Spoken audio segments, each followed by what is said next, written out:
These 6 things will help you stay top of mind with your coaching clients.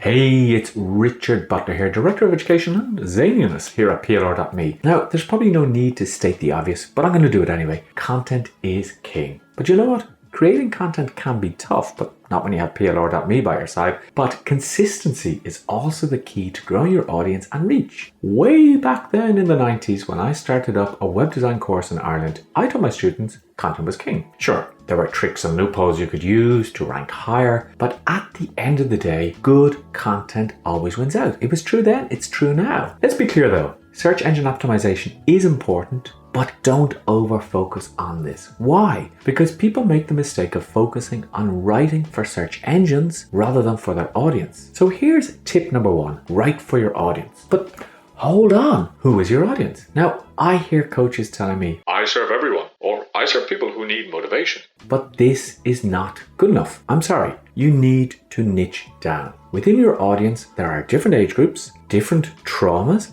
they're at different stages of their life. When you niche down, you say, I work with middle-aged executive men between the ages of 45 and 50 who have spent the last 20 years in a corporate job they dislike and need a little nudge to move out of their comfort zone. They are facing the following challenges: lack of motivation, regret, the need for more out of life. Right now, you have a great starting point for content. So, here's tip number 2. What is the purpose of the content? This is really important because every piece of content you publish must have a purpose. What are you talking about, Richard? Well, you see, you can inspire people, you can educate people, you can entertain, you can persuade, or you could sell. Very few people will buy from you without having experienced your content, your knowledge, and your expertise. That's why an important part of your content publishing is to know why you are publishing and the end result you want to achieve. This helps you understand how you're doing too. In this example, the purpose will be to get people to sign up for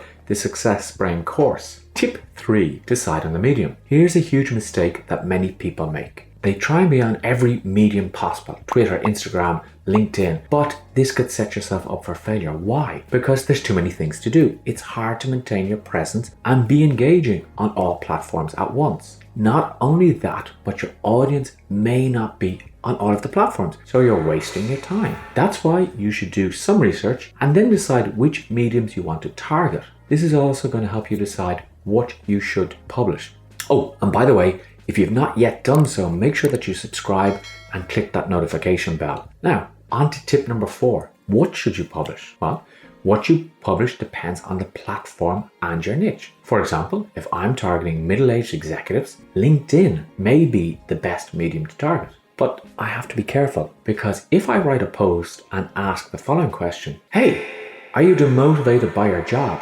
I may not get many responses. I mean, you don't want your boss to see that you answered yes to that. So I might decide to write something that is more positive or share a motivational quote and ask for engagement. What do you think are the 5 keys to better motivation? I might then follow up with a short video about how to stay motivated. This is something you would need to think it really well because the wrong message on the right medium could be disastrous. Tip number 5, define the process and the amount of content needed. So earlier on, I decided that I want to sell the Success Brain course that we have here at PLR.me. This is the end result. And we want to publish content to attract people to this course. Remember, many people will not even know that they need this course. That's why you need to start to agitate the problem a little, lack of motivation. Now next, look back at the mediums and ask, what is the best type of content for this medium? On LinkedIn, you might decide to publish an image, like one of the ones that is being shown on screen, and you can get a direct link to it in the actual description. And then you could follow this up with an article. You might also consider a video. Then again, when will people be able to listen to the video if they're in the office? So I might need to create a video and ensure it has subtitles in case people can't turn up the volume. You see, the message and the right medium. Now your video script can easily be created from an article. Remember, you may need to bring people along the path of not knowing what they don't know, to realizing that you have some interesting info, to converting them into a buyer. Popular research would indicate that people need 7 or so touch points before they feel they are ready to buy. Think about the last time you bought something. Did you buy right away, or did you inform yourself about the product or service? You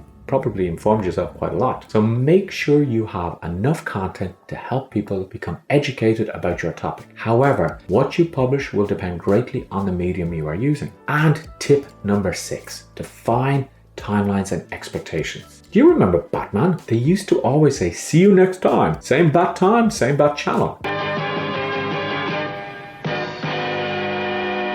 So you knew what to expect. But what are you doing with your audience? Remember we talked about search engines earlier? Well, one signal that you can give them to show that you're an authority is to publish on a regular basis. And then the search engines see that you are consistent. It's so much better than uploading 100 articles and then not posting anything for a year. Be consistent once a week, twice a week. Think about a streaming service such as Netflix. You keep going back because every week they publish new content. I remember waiting patiently for The Mandalorian, going back each week to see if the episode had been released. And you know, when people keep coming back to your website, you solidify your brand further and you get more opportunities to sell to them. But what about the tech I need? I hear you, and it's a great question, but let's not get caught up in that just yet. The most important step is to decide on your audience, on your objective, on your medium, on the content, on the amount of content, and on the timelines. Any questions? Well, if you do have any questions, just let me know below and I'd be delighted to answer them. Oh, and remember to subscribe to our channel, also to make sure that you give us a like, and also, well, if you need anything, just reach out. We're here for you. All right, I'll talk to you in the next video.